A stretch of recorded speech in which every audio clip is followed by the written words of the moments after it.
Alors, ici, notre cas numéro 1. Alors, Roxane, l'enregistreuse SmartPen en salle de classe. Un étudiant ayant comme recommandation dans son PAI un plan d'accommodement individualisé, d'avoir le droit à l'utilisation d'une enregistreuse en salle de classe. Souvent, on appelle la SmartPen, mais ça pourrait être une petite enregistreuse aussi. L'enseignant refuse son utilisation pendant son cours, disant qu'il a le droit de refuser d'être enregistré, que c'est son droit comme enseignant. Il ajoute que son cours est souvent basé sur des cas réels ou sur des témoignages de situations personnelles. Il ne veut pas que ces informations soient enregistrées ou partagées. Les informations circulent vite sur les médias sociaux. Il termine en expliquant qu'il ne voit pas l'utilité d'enregistrer ce qu'il dit, car toutes ses notes de cours sont déposées et disponibles sur Ardoise. Dans nos questions, c'était admettons que l'étudiant n'obtienne pas l'autorisation d'enregistrer en salle de classe et qu'il décide de déposer une plainte officielle à la Commission des droits de la personne. Qui risque d'être tenu responsable du refus d'accommoder? La courte réponse, tout le monde, n'importe qui est impliqué. Toi, tu peux être, responsable.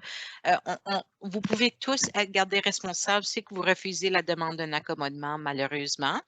C'est pas seulement le collège qui peut être gardé responsable ou nommé comme intimé. Ça peut être les CI, ça peut être l'enseignant en question.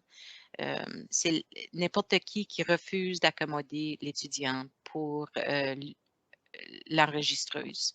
C'est que c'est un problème de refuser l'utilisation d'une SmartPen ou d'une enregistreuse parce que ça a été recommandé dans un PAI, donc c'est considéré un accommodement. Et un enseignant, pareil comme un collège, c'est l'enseignant comme tel, ils sont considérés un fournisseur de services sous notre législation.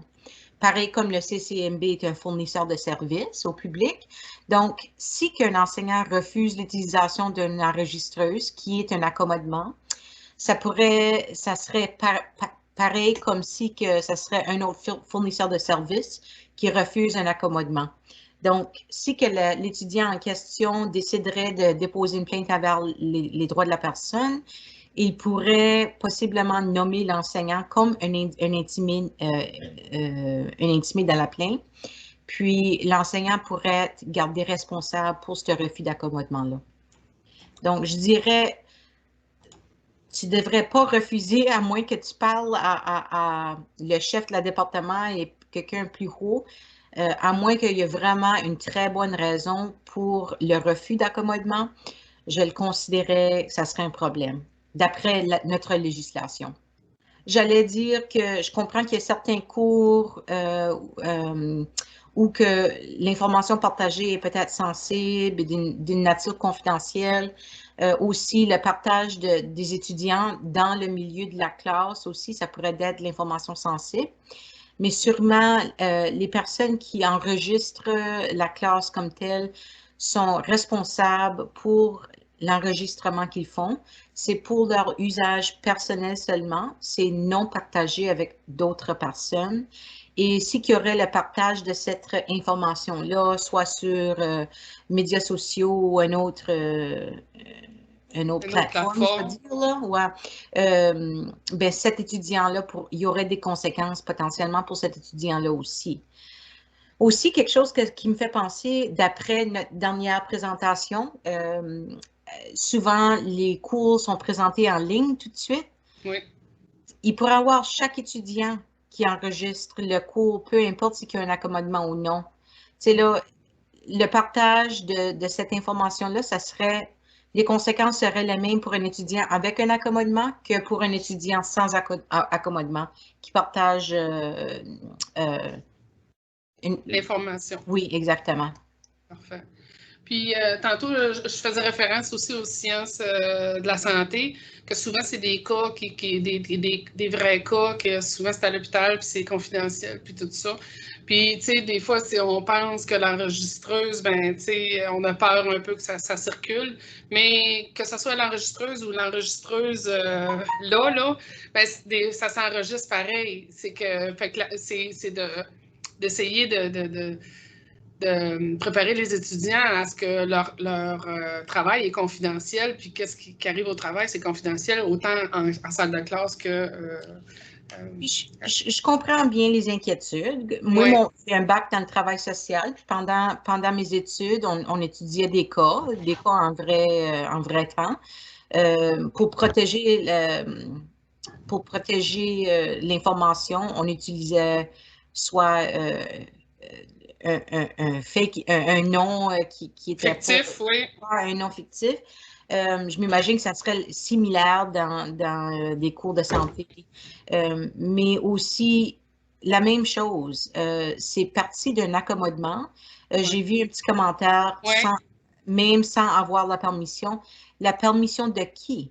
Parce que, encore, un fournisseur de services a un devoir d'accommoder, une demande d'accommodement, jusqu'à un point d'un contraint excessif. Donc, si que quelqu'un a besoin d'une enregistreuse pour se rendre égal à l'apprentissage de les autres étudiants qui n'ont pas besoin d'accommodement, ça, c'est parti d'un plan d'accommodement. C'est parti d'un plan d'accommodement et donc, ça n'a pas besoin d'une permission, il y a un devoir là et c'est pas quelque chose qui doit être permis ou non permis, c'est un devoir d'accommoder. Mais les CI, qu'est-ce qu'ils font aussi, là, c'est qu'ils font signer des feuilles comme de quoi qu'est-ce qui est enregistré ou qu'est-ce qui ne sera pas divulgué, là, autre que pour la personne. Là. Je ne sais pas. Ouais. Daniel, je ne sais pas si ça répond à ta question. Puis il y a Dominique qui dit, faut-il aviser tous les étudiants qu'ils sont enregistrés? Moi, je dirais que non. Tu continues la classe comme normale. Il n'y a rien qui change. On fonctionne sur une assumption que ça va être partagé ouvertement dans les médias sociaux. Simplement, mais parce que souvent aussi, c'est excuse-moi Roxane, mais souvent on dit tu peux pas m'enregistrer sans mon consentement. Souvent vient la réflexion de ça, c'est pour les autres étudiants, ils n'ont pas donné le consentement d'être enregistrés. Fait que là, la personne qui a des mesures d'accommodement enregistre les autres étudiants sans qu'ils soient au courant. OK, mais l'étudiant qui enregistre la classe, cet étudiant-là a encore des oreilles, là. Ouais, sont encore présents dans la classe. Ils ont entendu l'information. Il n'y a aucune différence entre cet étudiant-là avoir entendu l'information dans le milieu de classe et retourner à cette information-là dans leur appartement pour retourner pour renforcer les choses qui ont été discutées. C'est aucunement différent. Donc, non, les étudiants n'ont pas droit à savoir qui se fait accommoder et qui se fait pas accommoder dans le milieu de classe, ou que même il y a des accommodements mis en place. Parce que c'est ça, en réalité, si on dit, vous êtes enregistré, à un moment donné, les personnes vont peut-être chercher à savoir c'est qui nous enregistre, puis pour quelle raison. Puis, fait que là, on est en train de divulguer qu'il y a quelqu'un qui a besoin de mesures d'accommodement. Puis là, c'est là qu'on est dans... on n'est pas dans le respect des droits de la personne. Daniel, juste pour revenir, là, tu dis il n'a pas de plan d'accommodement, puis il enregistre pareil. Nous autres, on parle juste des personnes qui ont des plans d'accommodement. Alors, toi, dans ton cours, si tu ne veux pas être enregistré, parce que c'est quoi la différence entre le droit de quelqu'un qui a des mesures d'adaptation, il a le droit d'enregistrer, puis l'autre qu'il n'y a pas de PAI, puis il n'y a pas de mesure d'adaptation? Roxane, est-ce que tu peux nous distinguer? Sûrement, oui. La personne qui a besoin des mesures d'adaptation, là, ça, c'est pour les rendre égales à les autres étudiants, pas pour les donner un avantage sur les autres étudiants, mais sans les mesures d'adaptation sont dessous les étudiants qui... Voyons, je m'excuse, mon courriel n'arrête pas, là, ça m'interrompt. Sont dessous les étudiants, donc la Smart Pen va juste les rendre égales à ceux et celles qui n'ont pas besoin des mesures d'adaptation dans la classe. Puis la personne qui a un PAI, là, puis qu'elle a le droit d'enregistrer, là, elle a un droit supplémentaire sur sur les autres qui n'ont pas nécessairement de PAI. Oui, Pour exactement. enregistrer, là. Mhm. OK. Parce que les personnes aussi qui sont sur des PAI, qui ont besoin des mesures d'adaptation, sont gardées, ils ont un contrat à signer aussi, qui doivent suivre les règlements et les politiques alentour de l'usage d'une enregistreuse. OK? Les personnes sans PAI n'ont pas, il n'y a pas cette sécurité-là en arrière de l'usage d'un smart pen. Donc, ils n'ont pas les mêmes, je ne veux pas dire privilèges parce que ce n'est pas un privilège. Ils ont pas, c'est pas les mêmes règlements, là. Oui, c'est ça. Si cela apporte un inconfort, certains seront gênés de parler s'ils savent qu'ils sont enregistrés aussi, là. Alors, si on dit qu'il y a un enregistrement, c'est ça. Puis le but de l'enregistrement, c'est pas nécessairement de reprendre les étudiants ou de reprendre l'enseignant. Je sais que tu parles à l'étudiant avec le PAI pour impliquer les CI aussi, parce que je ne sais pas, moi je ne suis pas une experte, là, mais ça se peut qu'il y ait quelque chose dans la présentation comme telle qui serait de bénéfice à l'étudiant avec le PAI. Mais aussi, il faut se rappeler que ce n'est pas seulement l'enseignant qui doit l'enseignant a le devoir de rendre les accommodements à l'étudiant, mais les autres étudiants, là, pareil comme même si c'est un milieu de travail, pareil comme les autres employés, les autres collègues de la personne, ont une responsabilité de participer dans le processus d'accommodement d'après notre législation. Ça veut dire un étudiant dans la classe comme tel ne peut pas empêcher la capacité de l'enseignant de pouvoir rendre l'accommodement à l'étudiant comme tel qu'il a besoin. J'ai déjà vu un dossier où que une plainte, c'était similaire, c'est un poste secondaire, et la plainte a été déposée contre le collège ou l'université ainsi que des individus. Nous autres, on a fait notre processus de plainte et on a, à la fin de la journée, on a fermé la plainte comme étant non fondée contre le fournisseur de services qui serait l'université, mais la plainte a continué contre l'individu qui a été impliqué et qui était intimé, nommé dans la plainte. Donc, ça peut arriver. Un enseignant, un CI, n'importe qui agit pour le collège est considéré partie du fournissage de services. OK. Oui. Fait que si un enseignant dit que, ben, tu sais, comme, j'ai pas besoin de faire enregistrer, toutes mes notes, tout ce que je dis est dans mes notes de cours, pourquoi que l'étudiant voudrait plus faire enregistrer le cours, puis les notes de cours, ça ferait pas? C'est sûr et certain que, tu sais, là, des fois, c'est la même chose. C'est vraiment pas la même chose. Il y a des troubles d'apprentissage où il y a de la misère. Un étudiant, comme exemple, aurait peut-être la misère à comprendre le sujet en écrit, mais qui n'a aucun problème de le comprendre en attendant une présentation dans la classe. Donc, c'est pas la même chose. Et si un médecin ou un autre professionnel médical dit que cet étudiant-là a besoin spécifiquement de cet accommodement-là, ça veut dire que cet étudiant-là a déjà eu les évaluations nécessaires pour déterminer les besoins de cet étudiant-là pour assurer qu'ils peuvent réussir comme les autres étudiants. Donc, c'est pas la même chose. OK. Puis, pour les cours en ligne, devrons-nous aussi enregistrer si besoin, la même politique s'applique? Oui. Oui. Si que c'est un enregistrement que cet étudiant-là a besoin comme accommodement, c'est la même chose en ligne ou face à face. Que je ne vois pas toute la question. Kim, peux-tu me la lire?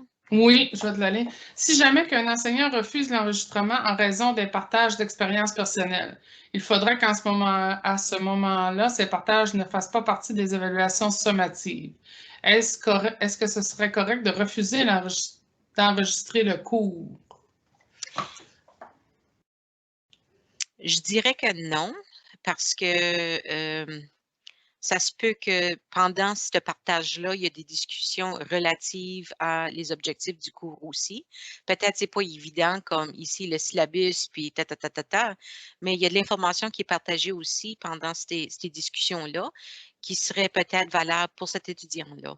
On ne peut pas décider qu'est-ce qui est valable ou non valable pour cet étudiant-là par rapport à comprendre le sujet, la matière, et c'est ça. Malheureusement, mais il faut qu'on sache aussi là, que la vaste majorité des étudiants ne vont pas utiliser ça d'une façon, ils ne vont pas mettre ça sur Facebook et ils ne vont pas enregistrer et partager cette information-là. Ils veulent seulement utiliser l'enregistrement pour assurer qu'ils sont au même niveau de pouvoir réussir comme les autres étudiants qui n'ont pas de troubles d'apprentissage ou d'autres incapacités. Donc, on peut pas faire une assumption que cet étudiant-là va, en cause qu'il enregistre quelque chose qui est personnel, disons, qui est partagé pendant le cours, qui va utiliser cette information d'une façon méchante. Puis à la fin de la journée, cet étudiant-là entend cette information-là pendant le cours. C'est pas de la nouvelle information qui c'est un gros secret, puis soudainement, il va entendre l'enregistrement, puis il va savoir l'information personnelle. Cet étudiant-là participe en vrai temps. Donc, c'est pas de la nouvelle information là, qui devrait être protégée contre cet étudiant-là en question. Puis, on pourrait prendre aussi les autres étudiants qui sont en classe, qui entendent les expériences personnelles. Il n'y a rien qui empêche eux autres de le redire verbalement à d'autres mondes, puis ils n'ont pas eu droit à l'enregistrement non plus. Alors, tu sais, c'est comme un contrat qu'on fait en salle de classe pour garder un peu les expériences personnelles, surtout que quand on est dans le domaine médical ou des choses comme ça, qu'il nous arrive des choses en stage ou que vous autres, vous donnez des exemples qui vous arrivent à l'hôpital, ils ne veulent pas, tout au long de leur emploi, plus tard, il va falloir qu'ils gardent les choses confidentielles. Là, ça fait partie de la profession. Alors, c'est de faire confiance autant à ceux-là qui enregistrent, autant à ceux-là qui entendent sur le moment. Là. Il y a quelqu'un qui a fait comme commentaire, dont leur droit à l'enseignement prime sur la confidentialité en santé, le droit à l'enregistrement, je présume. Là. Ouais. Ça ne veut pas dire qu'un ne peut pas exister sans l'autre. Ça peut qu'ils existent ensemble.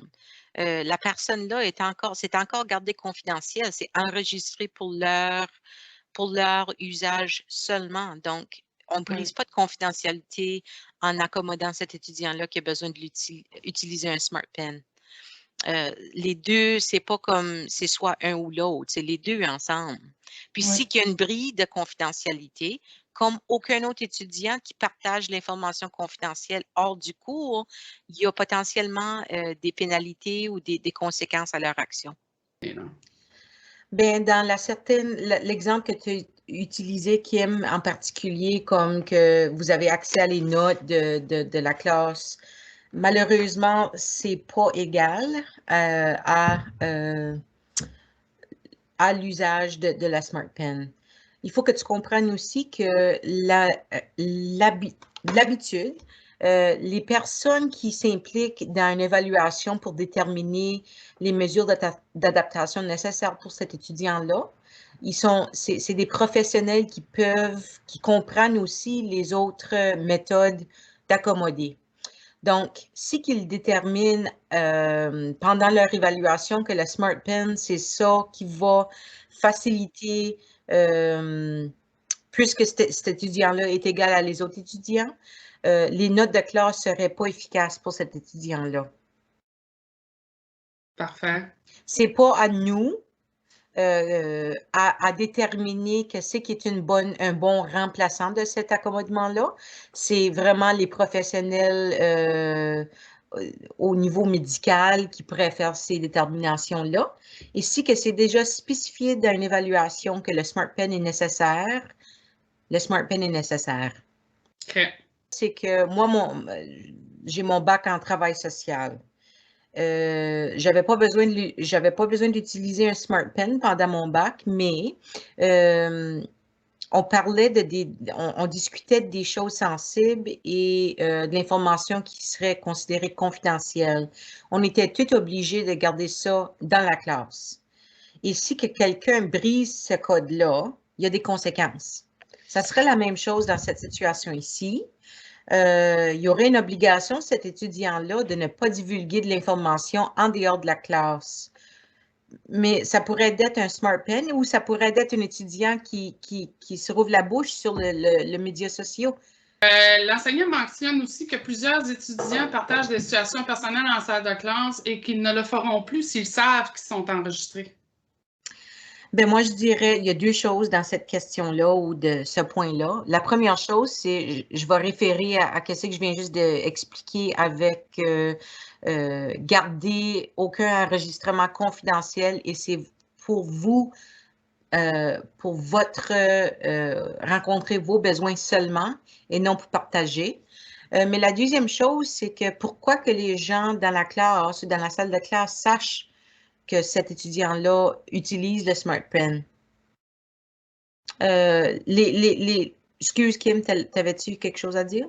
Bien, des fois, on entend parler qu'il y a des enseignants qui vont dire OK, faites attention, on ne vous dira pas qui, mais vous êtes enregistré parce qu'il y a une étudiante qui a des droits, il y a des mesures d'adaptation, puis elle a le droit d'enregistrer le cours.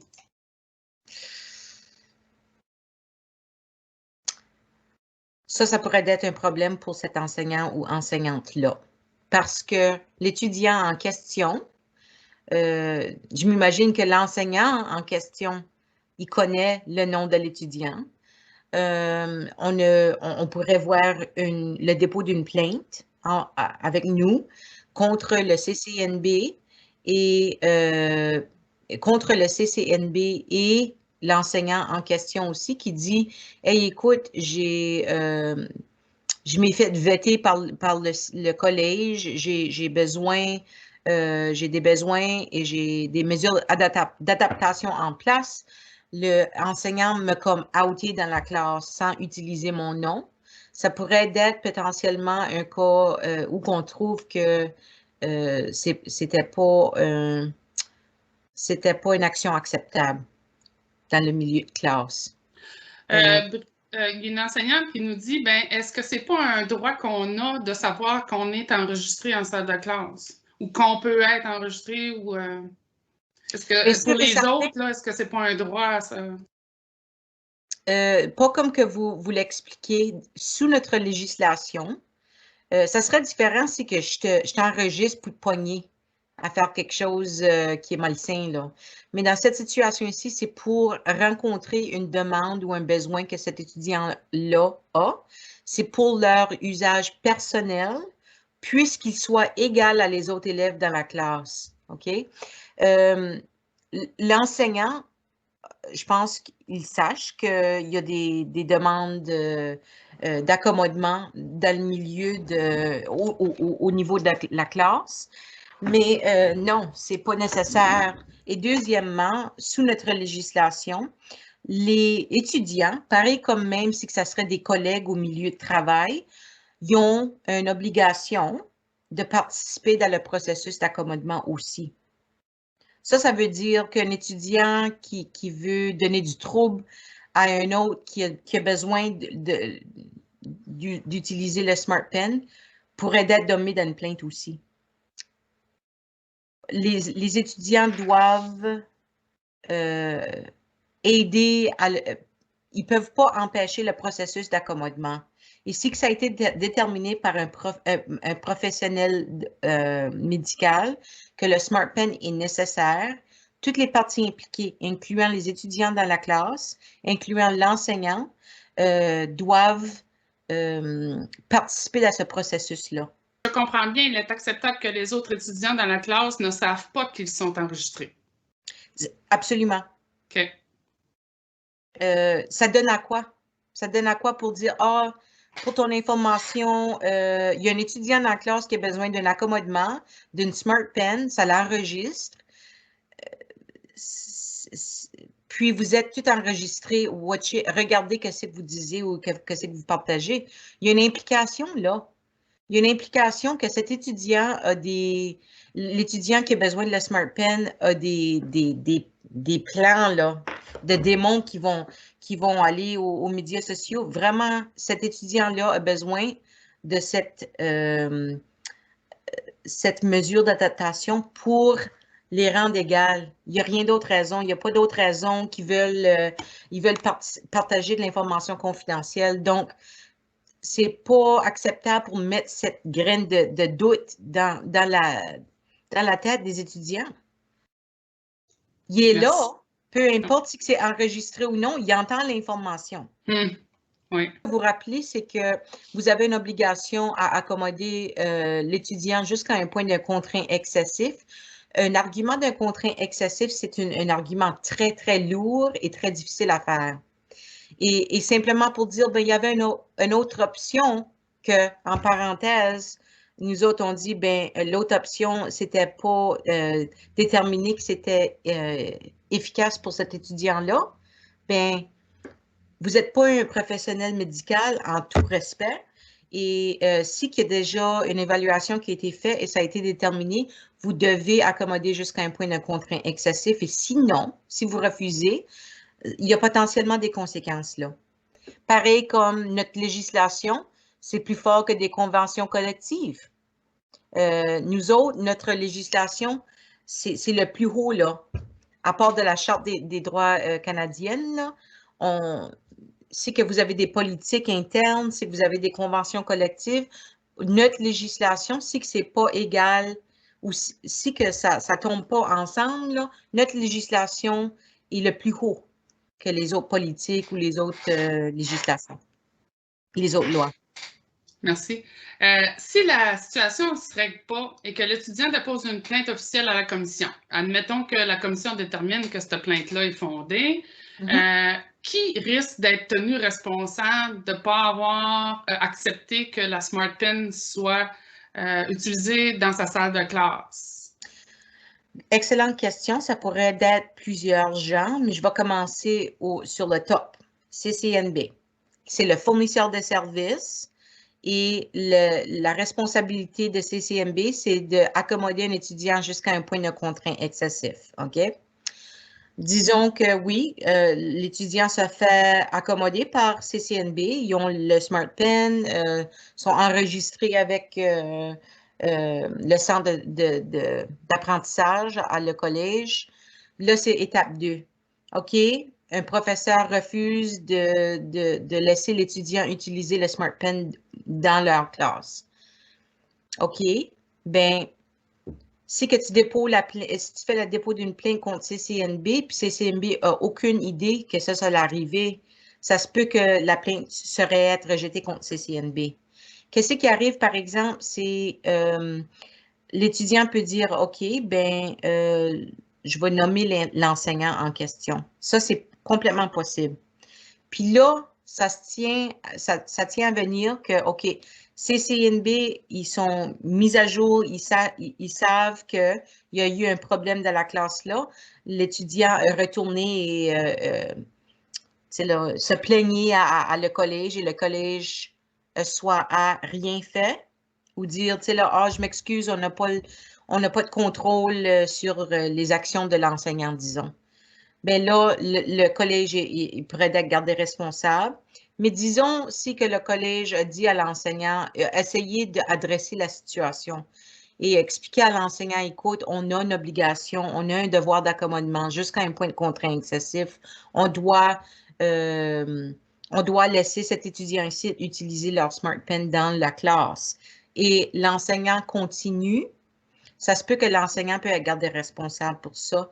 J'ai déjà vu que disons, le collège essaye de dire à l'enseignant, on veut travailler d'une façon collaborative avec vous, mais là, ça continue, puis l'enseignant continue de refuser.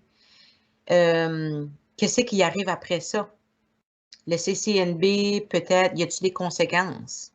Tu sais, là, ça dépend largement sur des choses comme ça. Mais oui, à la fin de la journée, ça pourrait être CCNB qui est nommé un intimé dans une plainte. Ça pourrait être un enseignant. J'ai déjà vu des dossiers aussi où que l'employeur dans cette situation-ci, le fournisseur de services, essayait toutes les choses pour essayer de régler la situation. Puis sans succès, on a rejeté la plainte contre le fournisseur de services / l'employeur, mais on a continué contre l'individu qui a été nommé, qui a été impliqué dans le dossier comme la personne qui refusait d'accommoder l'étudiant. Donc, ça pourrait être des individus nommés. C'est ça. Ça répond-tu à la question? Ben moi, c'est clair. Je n'ai pas d'autres questions dans le chat. Là. Si vous avez d'autres commentaires, vous pouvez aussi les mettre. Je vais continuer en attendant. Par contre, si l'étudiant partage l'information qu'il a enregistrée avec sa Smart Pen sur Facebook ou qu'il le partage, qu'il fait des montages ou quoi que ce soit, peut-il avoir des sanctions contre lui? 100%. Si oui, qui sanctionne? 100%. OK, il y a plusieurs étapes ici. La première chose, c'est que je m'imagine si qu'il est accommodé à le collège, il y a un code aussi que lui ou elle doit suivre. Ça, je dirais que ça serait qui ont brisé quelque chose, là, qui ont brisé leur code. Donc, il y a des conséquences. Ça pourrait être complètement terminer les services avec les soutiens d'apprentissage. Ça pourrait être que, OK, sais-tu quoi? Si tu ne veux pas suivre les règlements, on a fini avec vous. Bonne chance à vous. Ça serait une chose que le collège pourrait faire. Deuxième chose, il y aurait peut-être des conséquences au niveau de la classe.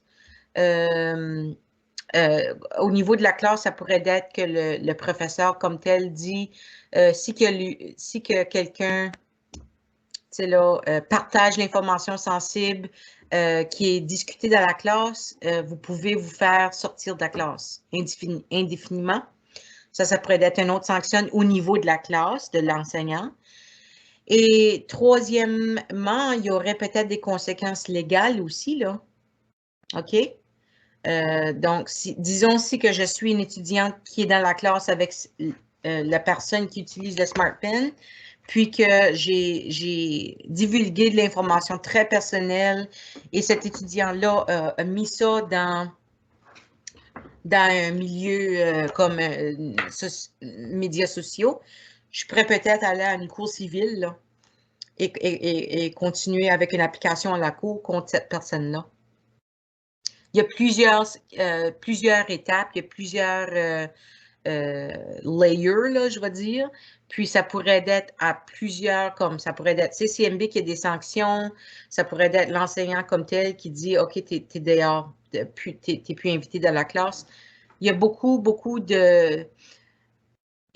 de choses qui pourraient arriver à cet étudiant-là qui leur décourage de partager. Donc, je me demande, est-ce que vous avez déjà vu une incidence où un étudiant a partagé un enregistrement? Est-ce qu'il y a des enseignants qui ont déjà vécu ça? Valérie? Moi, pour ma part, Kim, j'ai jamais entendu de répercussions depuis les 9 dernières années, là. OK. Ça me surprendrait parce qu'ils perdent tous. Ils perdent tous. Non, puis aussi, ça pourrait être, on pourrait même aller un peu plus loin en disant, ça peut être quelqu'un qui n'a même pas des mesures d'adaptation, qui prend juste son téléphone, puis qui enregistre, puis qui met ça sur Facebook. Bien, quels sont les recours pour une personne, un enseignant? Les mêmes conséquences. C'est ça, en cours contre diffamation, là.